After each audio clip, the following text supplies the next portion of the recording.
Morning student, कैसे हैं आप लोग? उम्मीद है कि अच्छे होंगे।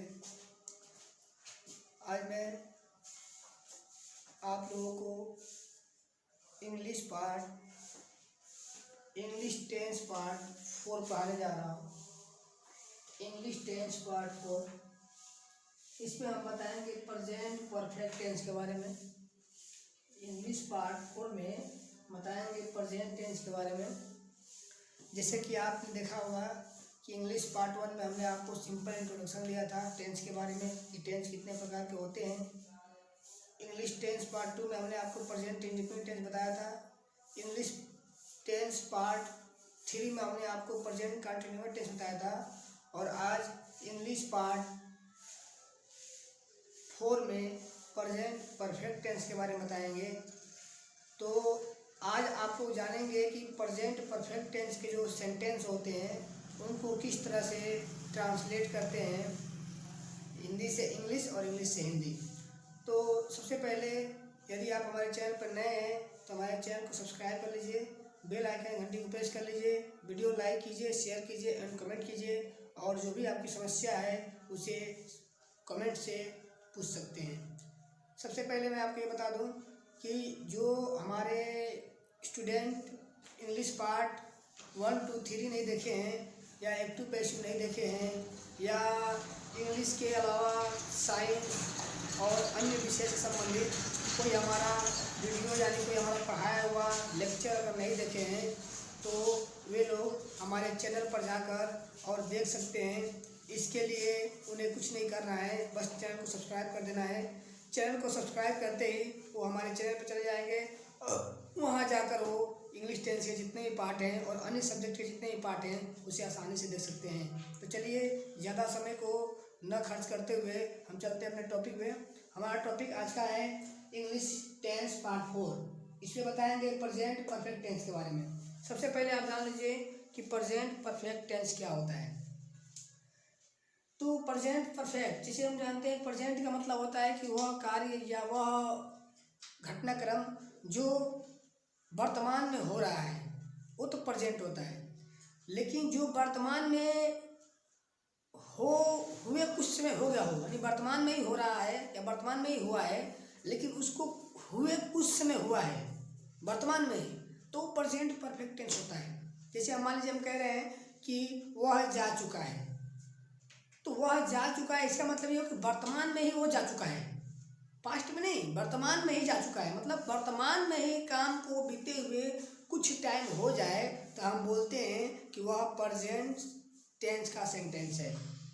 जैसे वह जा चुका है, राम आ चुका है, वे लोग खा चुके हैं, मैं घर जा चुका हूँ, मैं किताब पढ़ चुका हूँ। तो ये जितने भी सेंटेंस हैं ये वर्तमान में ही हुए कुछ समय हुआ है, अतः ये प्रेजेंट परफेक्ट टेंस के सेंटेंस हैं। तो आज हम इन्हीं के बारे में जानेंगे। तो सबसे पहले आप इसकी पहचान देख लीजिए और ध्यान से देखिएगा और नोट भी करते हुए चलिए आप लोग। तो सबसे पहले हम प्रेजेंट परफेक्ट टेंस का पहचान देखेंगे। पहचान क्या होता है? जिस हिंदी वाक्य के अंत में जिस हिंदी वाक्य के अंत में, जिस हिंदी वाक्य के मुख्य क्रिया के अंत में, मुख्य क्रिया के अंत में चुका है, चुकी है,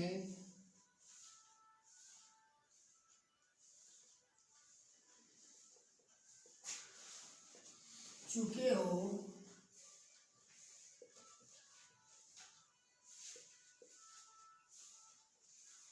चुका हूँ,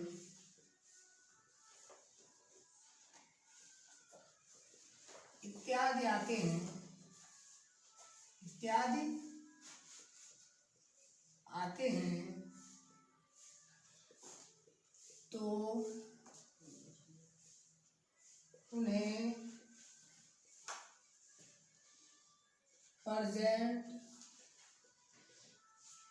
परफेक्ट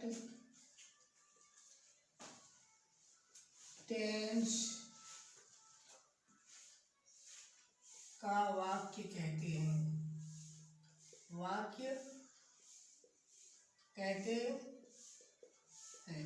ध्यान से देखिए, आप लोग पहचान ये है कि जिस भी हिंदी वाक्य के मुख्य क्रिया का मतलब आप समझ रहे होंगे ना। मुख्य क्रिया मतलब होता है जाना, खाना, पीना, उठना, बैठना, मुख्य क्रिया होता है।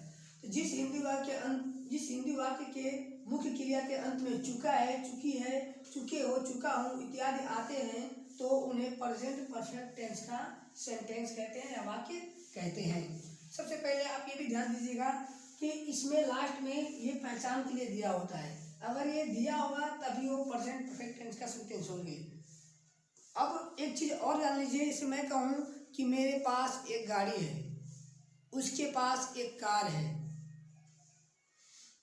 वह 2 कारें रखता है। ये सेंटेंस भी प्रेजेंट परफेक्ट टेंस के ही हैं, लेकिन इसके लास्ट में कहीं भी चुका है, चुकी नहीं है। तो जब आपको ऐसा सेंटेंस मिले कि किसी के पास कुछ है, प्रेजेंट में किसी के पास कुछ है, तो वो भी आपका प्रेजेंट परफेक्ट टेंस ही होगा। तो ये एक अपवाद है। तो ये इस पे ध्यान दीजिए, मेन अपना जो आपका रूल है इस पे ध्यान दीजिए। हिंदी ये जो पहचान है लिखा हुआ है, जिस हिंदी वाक्य के मुख्य क्रिया के अंत में चुका है, चुकी है, चुके हो, चुका हो इत्यादि आते हैं उन्हें प्रेजेंट टेंस का वाक्य कहते हैं। जैसे उदाहरण ले लीजिए, जैसे मैं उदाहरण देखिए, वह जा चुका है, वह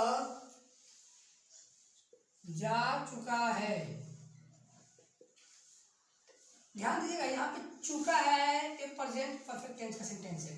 इससे पहले आप यहाँ पे रूल देख लीजिए, इनके जो रूल है लगाने के उसको देख लीजिए।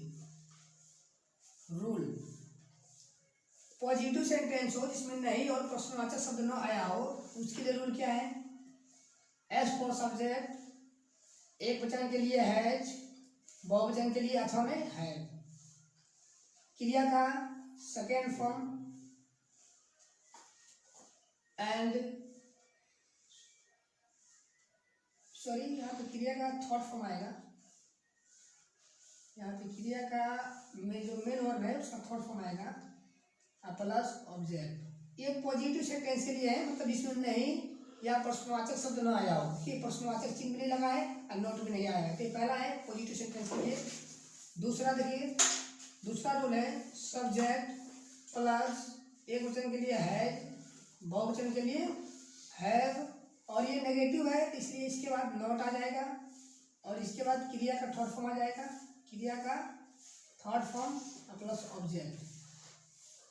तीसरा रूल देख लीजिए, सब्जेक्ट प्लस तीसरा रूल शुरू में क्या आएगा ना, तो शुरू में क्या आएगा, तो शुरू में आएगा हैज या बहुवचन के लिए है, उसके बाद सब्जेक्ट, उसके बाद क्रिया का थर्ड फॉर्म, उसके बाद ऑब्जेक्ट, लास्ट में क्वेश्चन मार्क रहेगा। चौथा है इसी शुरू में क्या वाला का नेगेटिव आएगा, तो शुरू में रहेगा हैज या हैव, उसके बाद सब्जेक्ट, उसके बाद नॉट, उसके बाद V3, उसके बाद ऑब्जेक्ट, लास्ट में क्वेश्चन मार्क। और पांचवा जो रूल है इसका वो ये है कि बीच में प्रश्नवाचक शब्द आ जाए तो पहले बीच वाले प्रश्नवाचक शब्द का मीनिंग पहले बनता है, और बीच में जो प्रश्नवाचक शब्द आते हैं तो आपको हम बता दें कि जब भी बीच में प्रश्नवाचक शब्द आएंगे तो उसके शुरू में WH लगा रहता है और हाउ में सिर्फ H लगा होता है। तो आप ध्यान दीजिएगा, अगर हम शुरू में लिखते हैं WH फॉर्म, इसका मतलब ये हुआ कि ये वाट, वाई, हाउ, इन सब का मीनिंग पहले बनेगा, जो कि बीच में आते हैं क्या, क्यों, कब करके। ठीक है, तो चलिए, जब बीच में प्रश्नवाचक शब्द आएगा तो उसकी अवधि पहले बनेगा, तो उसको हम लोग लिखते हैं वाट फॉर्म्स, WH फॉर्म प्लस एक वचन के लिए हैज या बहुवचन के लिए हैव प्लस सब्जेक्ट प्लस क्रिया का third form plus object, question mark. उसके बाद इसका नेगेटिव बनेगा तो हैव और हैज के बाद नोट आ जाएगा, यहाँ सब्जेक्ट के बाद नोट आ जाएगा, तो WH फॉर्म यानी क्या, क्यों, कब की अंग्रेजी बनेगा पहले जब बीच में सब आएगा। तो उसके बाद एक वचन के लिए हैज, बहुवचन के लिए have plus subject and not, उसके बाद क्रिया का थर्ड फॉर्म, उसके बाद ऑब्जेक्ट, लास्ट में क्वेश्चन मार्क। तो ये आपका रूल हो गया, प्रेजेंट परफेक्ट टेंस का क्या हो गया, रूल हो गया। अब इस रूल के अनुसार हम सेंटेंस को लगाते हैं। ये पहला जो सेंटेंस है ये पहले रूल के अनुसार है, तो पहले में क्या है, इसमें नहीं तो आया नहीं है, और क्या क्यों भी नहीं आया है, इसका मतलब ये पहला रूल होगा। तो वह जा चुका है, तो वह इसमें जेंट्स है, तो वह के लिए बन जाएगा ही, क्योंकि पहले क्या है, सब्जेक्ट है। उसके बाद हैज या है, तो वह एक वचन है, इसलिए यहाँ पे आएगा हैज। उसके बाद V3 है, तो V3 मतलब होता है जाना, जाना का थर्ड फॉर्म क्या हो जाएगा, गॉन हो जाएगा। लास्ट में ऑब्जेक्ट है, तो ऑब्जेक्ट इसमें नहीं दिया हुआ है, तो यहाँ फुल स्टॉप है, तो फुल स्टॉप कर देंगे। दूसरा देख लीजिए, वह नहीं जा चुका है, वह नहीं जा चुका है। अब वो नहीं आ गया, नेगेटिव वाला आ गया, तो कुछ नहीं करना है, बस नॉट लगा देना है। रूल नंबर 2 देखिए, सब्जेक्ट, तो सब्जेक्ट ही है, एक वचन है, तो हैज। उसके बाद हैज या है के बाद नोट आता है, क्योंकि नहीं आ गया है, तो नोट कर दीजिए। फिर क्रिया थर्ड फॉर्म, तो थर्ड फॉर्म क्या हो जाएगा, जाना का कौन हो जाएगा। उसके बाद ऑब्जेक्ट, ऑब्जेक्ट नहीं है, तो लास्ट में फुल स्टॉप कर दीजिए। ये आप ध्यान दीजिएगा बढ़िया से। तीसरा देख लीजिए, शुरू में है और हैज आ गया, इससे शुरू में इज और आता है ना, तो शुरू में क्या आता है, उससे यहाँ पे हैज और हैव आ गया है, तो शुरू में क्या आएगा, तो क्या वाला देखिए, क्या तुम बाजार से आ चुके हो, आ चुके हो। तो शुरू में क्या आ गया, तो क्वेश्चन हो जाएगा। और जब शुरू में क्या है, तो शुरू में क्या के जगह पे हैज या हैव बनेगा, तो तुम हमारा बहुवचन में नहीं आता है, तो यहाँ हैज ना लगकर हैव रहेगा, तो शुरू में लिख देगा हैव। उसके बाद सब्जेक्ट है, तो सब्जेक्ट यहाँ पे यू है। उसके बाद V3 है, तो यहाँ पे आना मुख्य क्रिया है, तो आना का जो सेकंड फॉर्म होता है वो कम ही होता है, CO यानी कम। उसके बाद ऑब्जेक्ट है, ऑब्जेक्ट इसमें बाजार है, तो बाजार से आ चुके हो, है ना, बाजार छोड़ के आ रहे हो ना, तो बाजार छोड़ के आ रहे हो, जिस जगह को छोड़ते हो उसके पहले फ्रॉम लगाते हैं, क्या छोड़ रहे हो, बाजार, तो from market, from market, last में क्वेश्चन मार्क लगा देंगे। जैसे कि अभी आपने ये 3 सेंटेंस देख लिया है, मिला लीजिए ध्यान से। वह जा चुका है, इस पहचान को फॉलो कर रहा है, लास्ट में चुका है, चुकी आया है, तो वह जा चुका है, इसमें प्रश्नवाचक शब्द नहीं आया, इसमें नहीं आया, तो इसका मतलब रूल नंबर 1 चलेगा। तो रूल नंबर 1 में सब्जेक्ट हैज या है, V3 यानी क्रिया का थर्ड फॉर्म एंड ऑब्जेक्ट, तो उसके हिसाब से इसको लगाया गया है। सब्जेक्ट एक वचन के लिए हैज और क्रिया का थर्ड फॉर्म। उसके बाद ये वाला आ गया नहीं वाला, तो नहीं वाले में जहाँ पे हैव और हैज है उसके बाद नॉट लग गया। उसके बाद ये नीचे वाला आपका दिख रहा है rule number 3, sentence number 3, rule number 3, sentence number 2, rule number 2, sentence number 1 और रूल नंबर 1। यानी जो रूल है उसी हिसाब से हम सेंटेंस दे रहे हैं, जितना नंबर रूल आपका यूज हो रहा है उतना नंबर सेंटेंस लिख रहे हैं, तो सही से मिला लीजिएगा, ठीक है। आगे चलते हैं, यहाँ पे समझने के लिए आप कर सकते हैं, सब्जेक्ट है, यहाँ प्लस हैज हो गया, और उसके बाद से V3 है, तो प्लस यहाँ V3 हो गया, और ऑब्जेक्ट आया नहीं है, नहीं तो यहाँ पर प्लस ऑब्जेक्ट लिखे थे, ठीक है, तो ये आप समझ सकते हैं। तो इसको इरेज करते हैं। अब रूल नंबर 4 देखिए, रूल नंबर 4 यही है, शुरू में हैज या हैव वाला, यानी शुरू में क्या वाला, लेकिन नहीं आएगा। जैसे क्या वे मेला से आ चुके हैं, क्या वे मेला से आ चुके हैं, तो शुरू में आ जाएगा है, क्योंकि वे बहुवचन है। उसके बाद सब्जेक्ट, सब्जेक्ट क्या है इसमें, वे है, तो वे हो जाएगा। उसके बाद क्रिया यानी सॉरी नॉट, नहीं आया हुआ है, मेला से नहीं आ चुके हैं, मेला से नहीं आ चुके हैं, तो नहीं आ गया है, इसके बाद नॉट आएगा, तो नॉट। उसके बाद V3 आना, आना का थर्ड फॉर्म क्या हो जाएगा, कमी हो जाएगा। उसका ऑब्जेक्ट है, तो मेला से ऑब्जेक्ट हो गया यहाँ पे, तो मेला छोड़ रहा है ना, तो from fair, from fair, last में क्वेश्चन मार्क। पांचवा सेंटेंस, पांचवा रूल देखिए, पांचवा सेंटेंस पांचवा रूल, मैं घर क्यों जा चुकूंगा, मैं घर क्यों जा चुकूंगा, सॉरी, मैं घर क्यों जा चुका हूँ, जा चुका हूँ। तो मैं घर क्यों जा चुका हूँ में देखिए रूल नंबर सेंटेंस नंबर 5 और रूल नंबर 5। तो क्यों आ गया है, तो क्यों हमारा डब्ल्यूएच फॉर्म आता है, तो पहले डब्ल्यूएच फॉर्म का मीनिंग बनेगा तो हो जाएगा वाई, डब्ल्यूएच वाई। उसके बाद है क्या है, तो वह मैं आपका बहुवचन में आता है, यहाँ लग जाएगा है। उसके बाद सब्जेक्ट, सब्जेक्ट यहाँ आई है तो आई का यहाँ पे आई हो जाएगा, मैं का आई हो जाएगा। उसके बाद भीतरी, तो जाना घर का काम है, यानी जाना विभिन्न क्रिया है तो गॉन भीतरी। उसके बाद कर्म, कर्म क्या है, घर, घर जा चुका है ना, तो घर की बात हो रही है तो टू हाउस, यानी कहने का मतलब ये है कि जहाँ जाते हैं जिससे करीब होते हैं उसके पहले टू लगता है। इसके बारे में हम पिछली पोजीशन में विस्तार से बताएंगे। रूल नंबर 6, सेंटेंस नंबर 6 देखिए, मोहन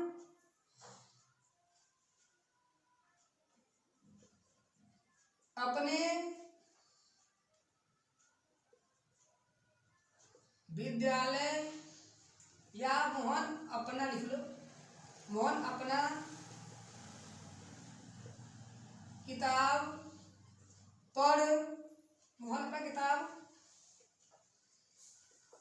क्यों नहीं पढ़ चुका है। तो सबसे पहले यहाँ पे प्रश्नवाचक बीच में आ गया तो डब्ल्यूएच फॉर्म पहले बनेगा। सेंटेंस नंबर 6, रूल नंबर 6, तो डब्ल्यूएच क्यों का मीनिंग वाई।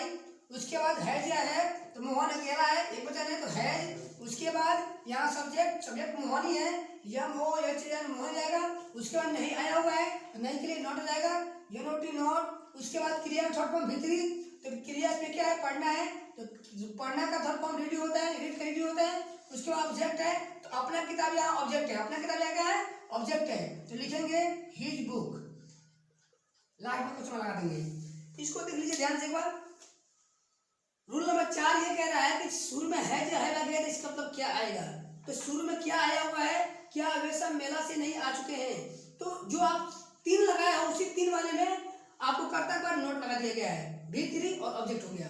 उसके बाद 5वां कह रहा है मैं घर क्यों जा चुका हूँ, तो बीच में क्यों आ गया ना, क्यों डब्ल्यूएच फॉर्म आ गया, डब्ल्यूएच फॉर्म का मीनिंग पहले बन जाएगा।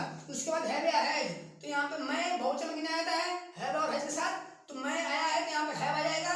उसके बाद आई, फिर क्रिया का यहाँ पे थर्ड फॉर्म है तो यहाँ पे गॉन, फिर टू हाउस।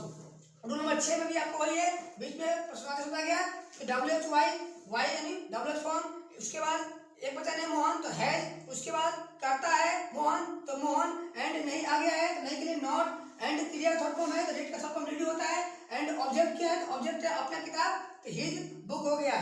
तो अभी ये आपको कॉमन रूल बताया गया है, कुछ प्रेजेंट परफेक्ट टेंस के आधार पे आपको अदरवाइज जो मतलब एक्सरसाइज है वो अलग से कराया जाएगा।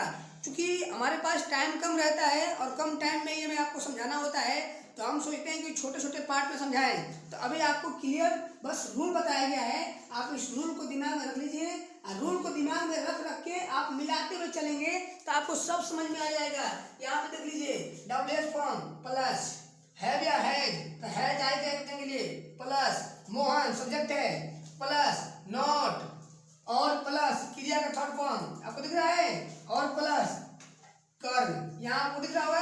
आप चाहें तो अपने कॉपी में लिख के और प्लस माइनस करके समझ सकते हैं कि कैसे हमने लगाया है। लास्ट वाले सेंटेंस को देखिए ध्यान से, जिस तरह से हमने प्लस लगाया है आप प्लस लगा के अपने कॉपी में समझ सकते हैं, लेकिन सिर्फ समझने के लिए है। डब्ल्यूएच फॉर्म वाई, उसके बाद है या है तो एक बचा तो है, उसके बाद सब्जेक्ट है, सब्जेक्ट मोहन तो मोहन प्लस उसके बाद नॉट है तो नॉट, उसके बाद क्रिया थर्ड फॉर्म है रीड का रेडी होता है। उसके बाद हिज बुक यानी ऑब्जेक्ट है अपना किताब तो हिज बुक ये अपना किताब हो गया। लास्ट में क्वेश्चन मार्क है, क्वेश्चन मार्क लग दिया। तो रूल को पकड़िए, पहचान कीजिए, पहचान जो लिखा गया इस पहचान को समझ लीजिए, रूल समझ लीजिए, सेंटेंस कर लीजिए और उसके बाद आप घर पे ही स्वयं आपको कई तरह का सेंटेंस बनाने आता होगा, बनाइए और बनाकर सॉल्व कीजिए। और एक्सरसाइज हम आपको लेके आएंगे कुछ होमवर्क में अगले पार्ट में, तो वहाँ बताएंगे। और आपको इंग्लिश टेंस का जो पार्ट 5 लेके आने वाले हैं उसमें बताएंगे प्रेजेंट परफेक्ट कंटिन्यूअस टेंस के बारे में रूल सहित। और साथ ही साथ आपसे ये कहेंगे कि आप जितना भी कोशिश कीजिए कि उस चीज़ को हम ज़्यादा से ज़्यादा एक्सरसाइज करें और उसको ज़्यादा से ज़्यादा हम प्रैक्टिस में लाएं। और आपको टेंस पढ़ना है तो वर्ब का first second third form ING form और एक वचन फॉर्म जो होता है इसे आप लोग क्लियरली याद कर लीजिए, तभी जाके आप टेंस पढ़ने में सक्षम हो पाएंगे। तो आज आपको जो कुछ बताया गया है उम्मीद है कि आपको अच्छा लगा होगा। अगर अच्छा लगा है, समझ में आया है तो वीडियो को लाइक कीजिए, शेयर कीजिए, कमेंट कीजिए और सब्सक्राइब करके बेल आइकन घंटी प्रेस कर दीजिए, क्योंकि जैसे जैसे आपको एक टेंस खत्म होता जाएगा वैसे वैसे आपको ग्रामर में बहुत सारी चीज़ें बताई जाएंगी, जैसे कि फ्रॉम कहाँ लगता है, टू कहाँ लगता है, इनका